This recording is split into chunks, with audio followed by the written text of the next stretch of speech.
신명기 30장 말씀입니다. 구약성경 310면입니다.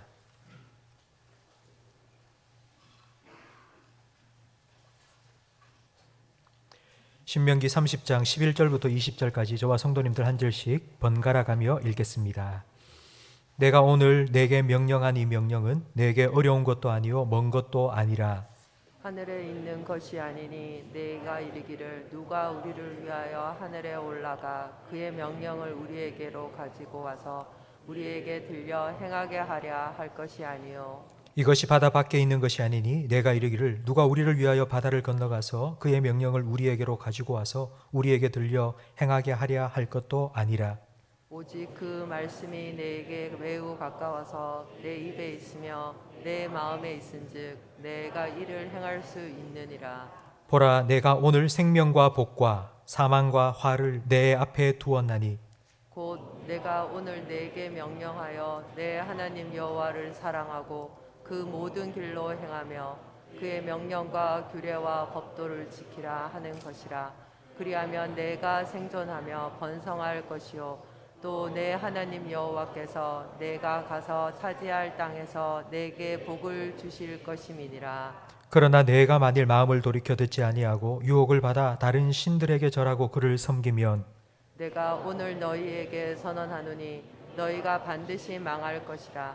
너희가 요단을 건너가서 차지할 땅에서 나를 이길지 못할 것이니라. 내가 오늘 하늘과 땅을 불러 너희에게 증거를 삼노라. 내가 생명과 사망과 복과 저주를 내 앞에 두었은즉 너와 내 자손이 살기 위하여 생명을 택하고 내 하나님 여호와를 사랑하고 그의 말씀을 청종하며 또 그를 의지하라.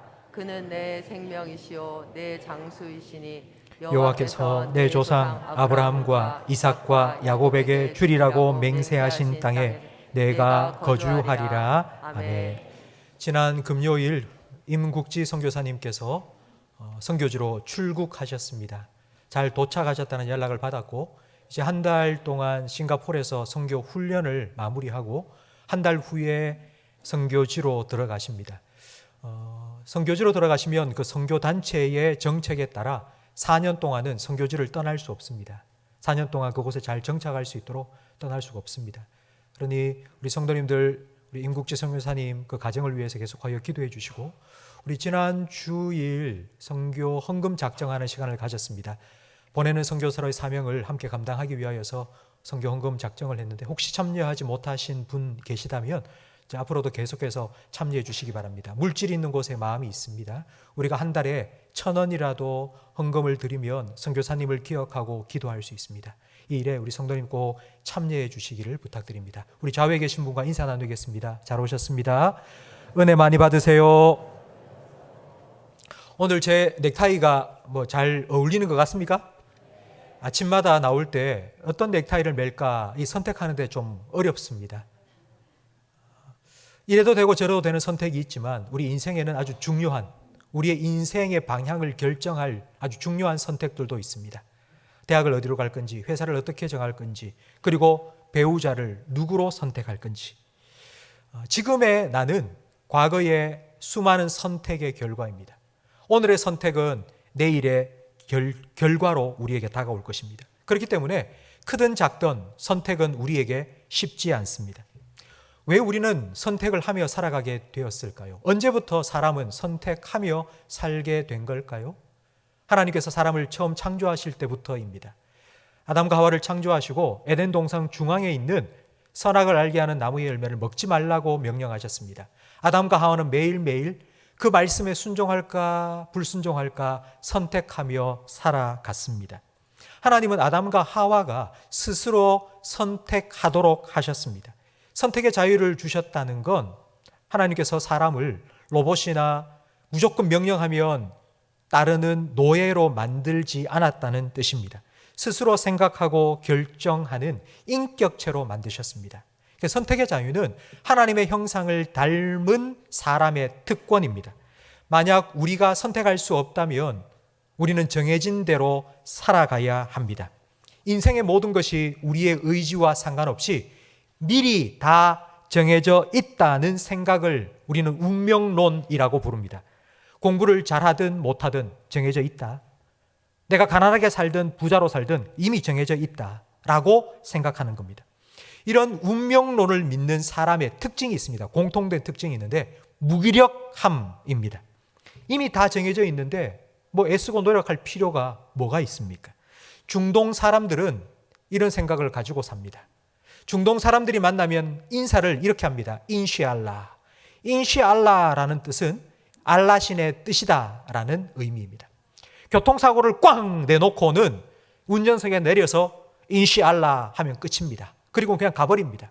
교통사고 수습도 하지 않고 보상도 해주지 않고 다 신의 뜻인데 하고 가버립니다.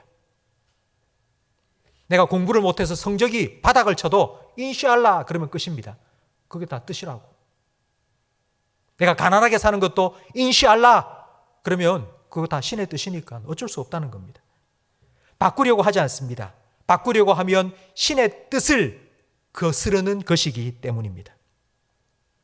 우리 하나님을 믿고 예수님을 믿는 성도들은 운명론이 아니라 예정론을 믿습니다. 운명론과 예정론 둘이 신의 뜻을 믿는다는 점에서 비슷한 것 같지만 하늘과 땅 차이입니다. 운명론은 내가 선택할 수 없습니다. 예정론은 선택할 수 있습니다. 운명론은 신의 뜻 안에 나의 선택이 1도 포함되어 있지 않습니다. 예정론은 나의 선택을 통해 하나님의 뜻이 이루어집니다. 쉽게 설명을 드리겠습니다. 길을 가는데 신천에 한 사람이 물에 빠져 허우적거리고 있습니다. 살려달라고. 운명론을 믿는 사람은 그 사람을 보면서 저 사람은 물에 빠져 죽을 운명이야. 그리고는 그냥 지나가 버립니다. 예정론을 믿는 사람은 물에 빠져서 살려주세요 허우적거리는 사람을 보고 저 사람을 살리라는 게 하나님의 뜻이구나 하고는 뛰어들어서 건져냅니다. 우리가 아무리 흙수저로 태어났다가 한들 키가 작고 인물이 못생겼고 정말 찢어지게 가난한 집안에서 태어났다고 한들 그래서 우리는 가난하게 그래서 우리는 힘들게 살아도록 정해진 것이 아니라 우리가 하나님의 뜻대로 복된 길을 선택하며 살아가면 하나님께서 주시는 은혜와 복을 누리며 살 수 있다는 것을 믿으시기 바랍니다. 하나님께서는 우리를 통해 우리의 선택을 통해 하나님의 아름다운 뜻을 이루어 가실 것입니다. 5만 번 이상 기도 응답을 받은 조지 뮬러, 고아의 아버지라는 별명을 가진 조지 뮬러, 고아원을 설립해서 수많은 고아들을 키워낸 조지 뮬러. 우리는 조지 뮬러의 삶에 대해서 잘 알고 있다고 생각되지만 그의 청소년 시절을 잘 모릅니다. 그는 14살부터 술과 도박에 손을 대었습니다. 알코올 중독에 빠져서 어머니가 병을 앓다가 임종하는 그 순간에도 술집에서 술에 골아 떨어져 있었습니다. 여러 번 감옥에 투옥되었고 조지 뮬러의 아버지는 조지 뮬러를 아예 내놓은 자식처럼 여겼습니다. 그런데 어느 날 목사님이 조지 뮬러를 만나 이렇게 한마디를 했는데 그 목사님의 한마디 말 때문에 그의 인생이 바뀌었습니다. 이렇게 말했습니다. 조지 뮬러야, 나쁜 버릇은 단번에 고쳐지지 않는다. 그러나 하나님께서 한 번 택한 사람은 절대로 포기하지 않으신다. 나쁜 짓을 몇 번 했다고 하나님이 버리지 아니하신다는 말이다. 그렇기 때문에 낙심하지 말아라. 하나님은 너를 변화시킬 수 있단다. 이 말이 조지 뮬러의 가슴에 확 박혔습니다. 왜냐하면 조지 뮬러는 아버지도 나를 버렸는데 나도 나 자신을 포기했는데 나는 나쁜 놈이고 술주정뱅이고 알코올 중독자고 도박 중독자인데 이런 내가 뭐 어떻게 달라질 수 있어? 난 이렇게 살다가 죽어야지 라고 생각을 한 겁니다. 그런데 하나님께서 너를 바꿀 수 있다고, 하나님이 너를 변화시킬 수 있다고, 하나님은 너를 포기하지 않았다는 그 목사님의 말 한마디가 가슴에 꽝 하고 부딪힌 겁니다. 그리고 그때 선택했습니다. 그래, 이제 남은 내 삶을 하나님께 드려야 되겠다고. 조지 뮬러는 선택했고 하나님께서는 그의 삶을 변화시켜 주셨습니다.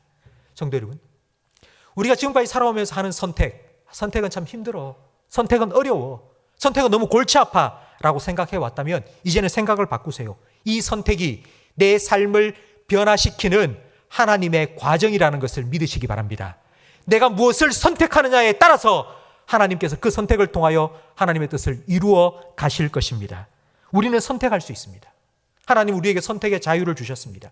우리의 삶이 정해진 것이 아니라 하나님은 우리의 선택을 통하여 우리의 삶을 변화시키기를 원하십니다. 그렇다면 우리는 무엇을 선택해야 될까요?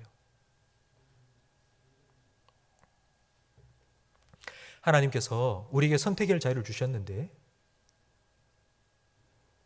무엇이든 선택하라고 하신 것이 아니라 우리에게 선택의 폭을 제한해 주셨습니다. 제가 제일 힘들어하는 질문 중에 하나가 뭐 먹고 싶냐는 질문입니다. 저는 먹고 싶은 게 잘 없습니다. 그래서 뭐 먹고 싶냐는 질문에 한참 고민하다가 제가 하는 대답은 한 가지입니다. 아무거나.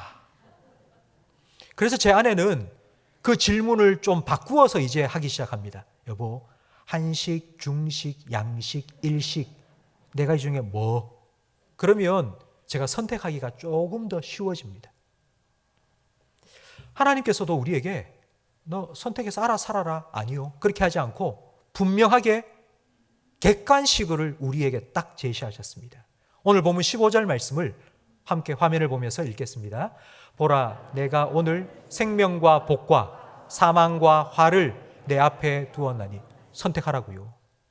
지금 여러분 앞에 하나님께서 생명과 복과 사망과 화, 저주를 놓아두고 선택하라고요. 여러분 무엇을 선택하시겠습니까? 물어나 많아죠. 이거 고민할 필요도 없지 않습니까? 누가 화와 사망을 선택하겠습니까? 많은 사망과 화를 선택한 사람들이 있습니다. 의외로 많습니다.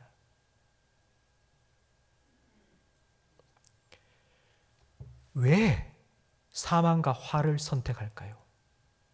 예수님께서 그 이유를 마태복음 7장 13절 말씀에 이렇게 설명해 주셨습니다. 우리 함께 화면을 보면서 읽겠습니다.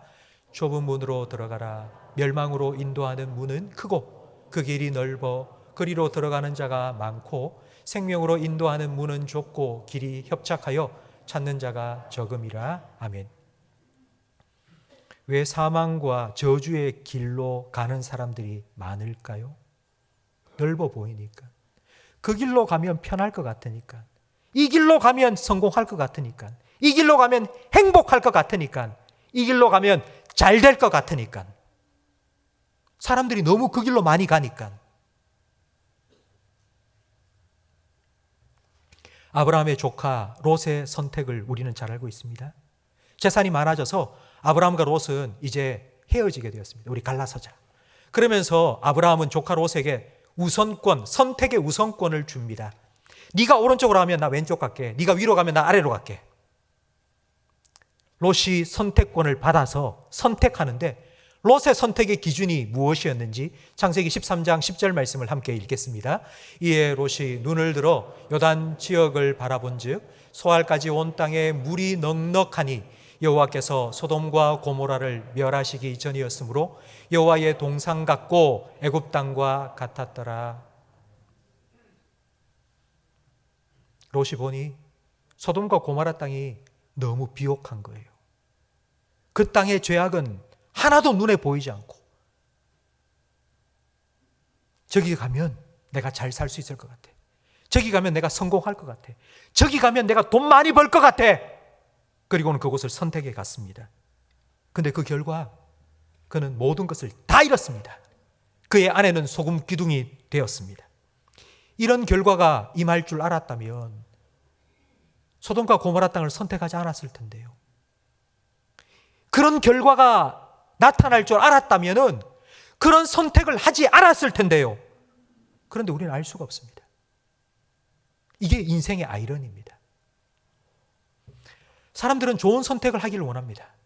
나쁜 결과가 내 삶에 다가오지 않도록 어떻게 하면 좋은 선택, 바른 선택을 할 수 있을까 고민하고 노력하고 애씁니다.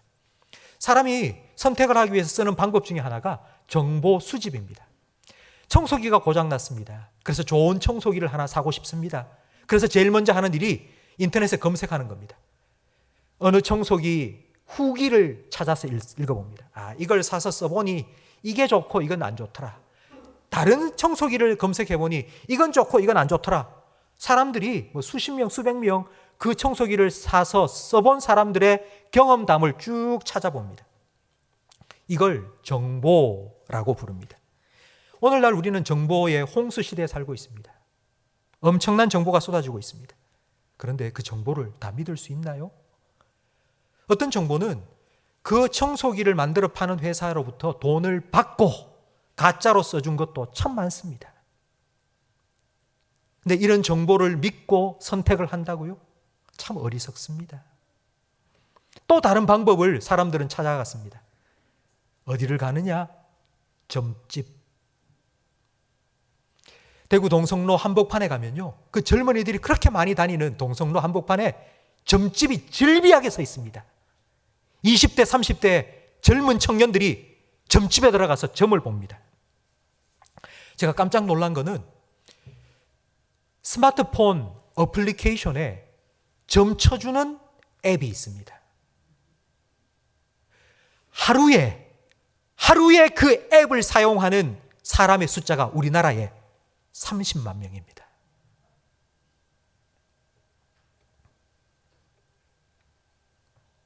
어떻게 하면 바른 선택, 좋은 선택, 그 나쁜 결과가 내 삶에 일어나지 않도록. 그래서 이래저래 다른 사람 이야기도 들어보고 정보도 수집하고 심지어는 점집에 가서 점도 쳐보고. 여러분, 과연 이것이 우리의 선택에 어떤 도움이 될까요? 하나님께서는 우리가 바른 선택, 옳은 선택을 할 수 있도록 우리에게 방법을 가르쳐 주셨습니다. 그 방법이 16절 말씀에 나오는데요. 오늘 본문 16절 말씀을 화면을 보면서 함께 읽겠습니다. 곧 내가 오늘 내게 명령하여 내 하나님 여호와를 사랑하고 그 모든 길로 행하며 그의 명령과 규례와 법도를 지키라 하는 것이라. 그리하면 내가 생존하며 번성할 것이요 또 내 하나님 여호와께서 내가 가서 차지할 땅에서 내게 복을 주실 것임이니라. 아멘. 하나님 명령과 규례와 법도를 지키라고요. 우리가 하나님 말씀을 지키는 것 같지만 아니요. 그 하나님의 말씀이 우리의 복을 지켜주고 우리의 행복을 지켜주고 우리의 생명을 지켜준다고 말씀하십니다. 아마 지금 이 자리에 계신 분들, 아이고 목사님, 내가 그럴 줄 알았어요. 결론이 뻔할 줄 알았어요. 뭐 또 말씀 읽어라, 말씀 순종해라, 그럼 복 받는다, 그 말 하시려고 제가 다 알아요. 근데 말씀 순종하는 게 어디 쉽습니까? 이 두꺼운 성경을 우리가 다 읽고 이 말씀대로 순종하며 산다고? 우리 바쁩니다. 우리가 뭐 놀고 먹는 것도 아니고 아침에 일어나면 뭐 씻고 밥 먹고 출근해서 하루 종일 일하고 돌아오면 뭐 기진맥진하고 뭐 언제 이 말씀 읽고 뭐 언제 이 말씀에 순종하며 삽니까? 그런 생각 하시죠? 오늘 본문 11절 말씀을 보십시오. 11절에 보니 내가 오늘 내게 명령한 이 명령은 내게 무엇도 아니고요, 어려운 것도 아니고요, 또 뭐도 아니고요, 먼 것도 아니고. 어렵지 않다고요. 가나다라 글을 읽을 줄 알면 읽을 수 있다고요. 먼 것도 아니고요. 학박사, 학위를 많이 가진 사람이야 이 말씀을 읽고 이해할 수 있는 그런 말씀이 아니고요. 유치원 다니는 아이도 이 말씀 읽으면 하나님께서 이렇게 하라고 하셨구나 알 수 있고 지킬 수 있고 따를 수 있다고요. 14절 말씀을 우리 화면을 보면서 함께 읽겠습니다. 오직 그 말씀이 내게 매우 가까워서 내 입에 있으며 내 마음에 있은즉 내가 이를 행할 수 있느니라. 아멘. 말씀이 입에 있다는 말은 말씀을 읽는다는 뜻입니다. 우리 교회는 올해 111 성경 통독을 하고 있습니다. 한 사람이 1년에 1독을 하는 성경 읽기 운동입니다. 111 성경 통독을 위해서 매일 아침마다 문자로 유튜브 영상을 여러분에게 보내드리고 있고요. 그리고 매달 마지막 주에 다음 달 성경 읽기 표를 여러분에게 드리고 있습니다. 참여하세요. 읽으세요. 한 분도 빠짐없이 성경 읽기에 참여하세요. 그리고 그 말씀이 내 마음에 있다는 말은 한 번이라도 그 말씀 읽은 걸 생각한다는 것입니다. 이걸 우리는 묵상이라고 표현하죠.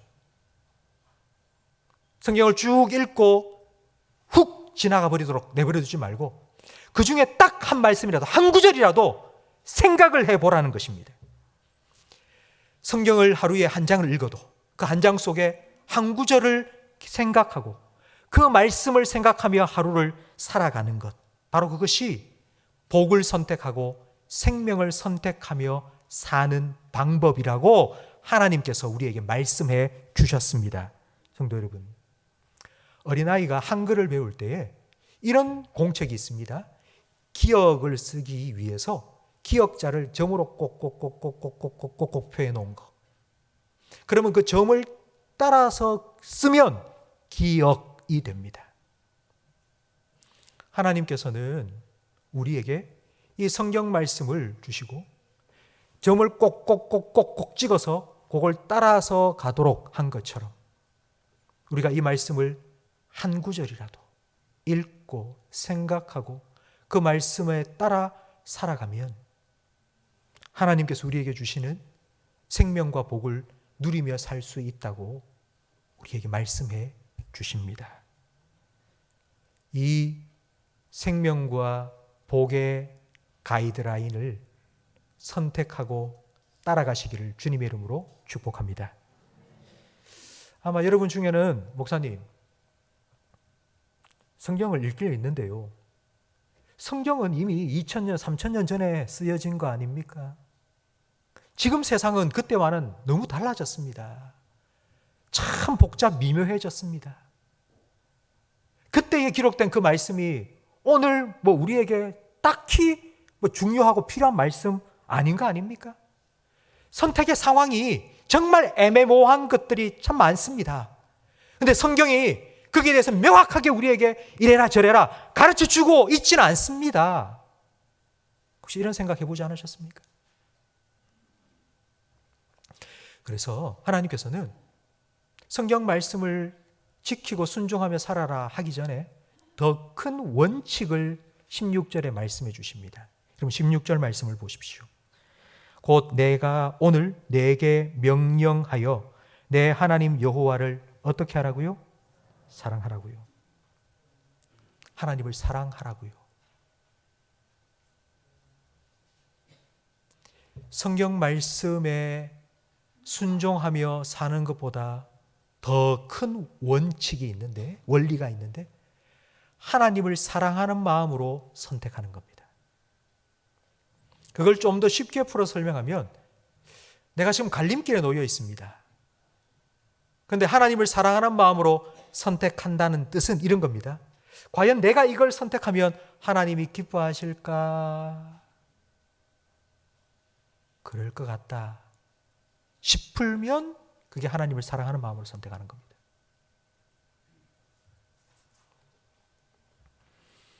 목금토 3일 동안 중고등부 수련회가 있었습니다. 목요일 저녁 집회, 금요일 저녁 집회, 두 번의 저녁 집회를 했는데 제가 들어보니 금요일 저녁에는 새벽 1시 30분까지 말씀 듣고 찬양하면서 우리 아이들이 막 펄쩍펄쩍 뛰면서 이렇게 1시 반까지, 새벽 1시 반까지 그렇게 집회를 했다는 거예요. 그런데 제가 더 놀라운 거는요, 우리 아이들이 목요일 저녁과 금요일 저녁 이틀 동안 저녁에 식사를 하러 가지 않았다는 거예요. 제일 앞자리 1100명이 그 수련회에 참석을 했는데 여러분 1100명이 앉으려면 얼마나 그 강당이 넓겠습니까? 학교 강당에. 빨리 안 오면 앞자리에 앉을 수가 없는 거예요. 제일 앞자리에 앉으려고 밥 먹으러 가자 할 때 아이들이 다 나갈 때 우리 교회의 중고등부 학생들은 바로 출입구 바깥으로 딱 나와서 줄 쫙 서가지고 밥 먹으러 가지도 않고.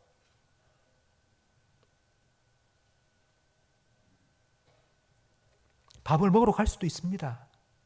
그러나 그 아이들은, 우리 교회의 중고등부 아이들은 제일 앞자리에서 하나님 말씀 가까이 듣고 찬양할 때 앞에서 벌쩍벌쩍 뛰면서 찬양하겠다고 선택한 겁니다. 제가 그런 아이들의 모습을 보면서 얼마나 기뻤는지 모릅니다.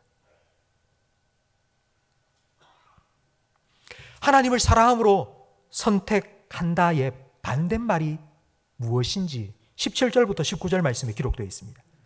하나님을 사랑하는 것의 반대는 우상을 숭배하는 것입니다. 그런데 여러분, 지금 이 자리에 계신 분 중에 뭐 나무와 돌을 깎아서 만든 우상을 탁 모시고 우상을 섬기는 사람이 어디 있습니까? 그런데 나무 돌로 만든 우상보다 더 강력한 우상이 여기 있습니다. 골로새서 3장 5절 말씀을 우리 화면을 보면서 함께 읽겠습니다. 탐심은 우상 숭배니라. 아멘. 탐심은 탐욕입니다. 그 탐욕은 누구를 위한 탐욕이냐면 바로 나입니다. 내가 더 가지고 싶고, 내가 그걸 가지고 있으면 더 행복할 것 같고, 내가 그걸 원하기 때문에. 하나님은 안 된다고 말하고, 하나님은 하지 말라고 하지만 그게 있으면 내가 더 행복할 것 같고, 이것만 있으면 내가 정말 다른 사람보다 더 돋보이는 삶을 살아갈 수 있을 것 같아서 이걸 얻기 위해서 하나님은 이를 길로 가라 하는데, 내가 기뻐하는 선택을 하기 위해서, 내가 갖고 싶은 걸 얻기 위해서 하나님께서 가라 하는 길을 버리고 내가 갖고 싶은 걸 갖기 위해서 가는 것, 그것이 우상 숭배요, 그게 탐욕이고 탐심이라고 성경은 말씀하고 있습니다.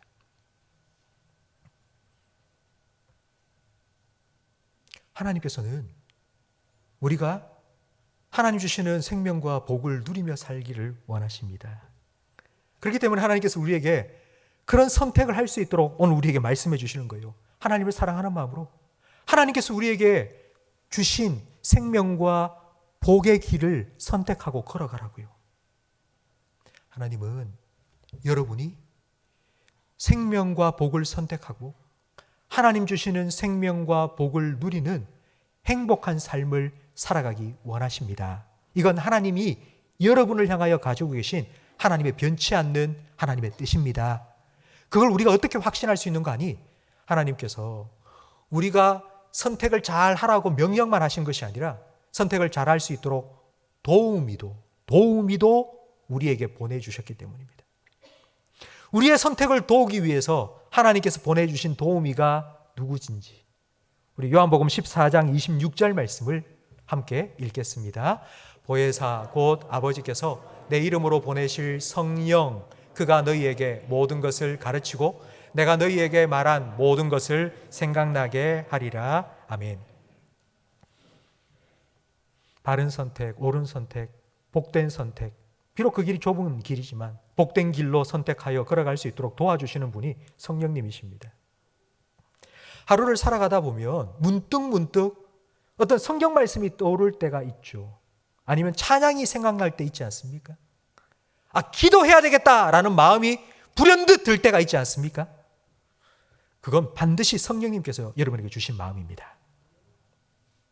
생각해 보세요. 왜 그 말씀이 지금 이 순간에 딱 떠오르게 했을까? 생각해 보세요. 그냥 딱 들어왔을 때 하고 그냥 버리지 말고, 떨쳐버리지 말고, 성령님께서 여러분에게 그 말씀이 생각나게 하셨다면 왜 이 말씀이 지금 생각나게 하신 걸까? 생각해 보세요. 여러분, 찬양이 떠올랐으면 그 찬양을 여러분의 마음을 담아 하나님께 고백하세요. 그냥 그걸 무시하지 말고, 여러분 마음에 어떤 찬양이 떠올랐다면 소리를 내서 그 찬양을 불러서 하나님께 그 찬양을 고백하세요.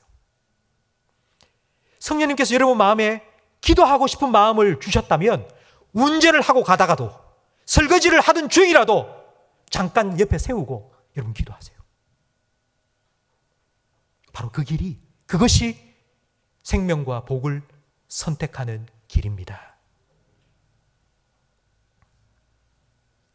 하나님 우리에게 선택의 자유를 주셨습니다. 우리의 인생을 딱 고정시켜 놓고 정해놓은 게 아니라는 거예요. 하나님은 우리의 선택을 통해서 하나님의 선하신 뜻이 우리의 삶 가운데 이루어지도록 역사하고 계십니다. 갈림길에 섰을 때에 이쪽 갈까 저쪽 갈까 할까 말까 이것저것 여러분 갈림길에 섰을 때에 하나님 사랑하는 마음으로 선택하세요. 하나님 말씀의 인도를 따라가세요. 성령님의 도우심을 구하십시오. 성령에 민감하십시오. 성령의 인도하심을 따라가십시오. 무시하지 말고 성령을 소멸하지 말고 성령님께서 여러분 마음속에 주시는 그 생각을 여러분 생각하시고 그 인도하심을 따라가십시오. 이렇게 선택하며 생명의 길, 복된 길을 선택하며 살아가다가도 가끔씩은 잘못된 선택을 할 때가 있습니다. 저도 목사지만 저도 선택을 잘못하고 선택에 실패할 때가 있습니다.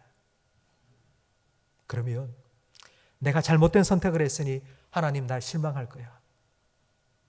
하나님께서 나를 향하여 가지고 계신 계획 하나님께서 안 되겠다 너 취소할 거야 라고 생각하지 마시고 이 말씀을 기억하십시오.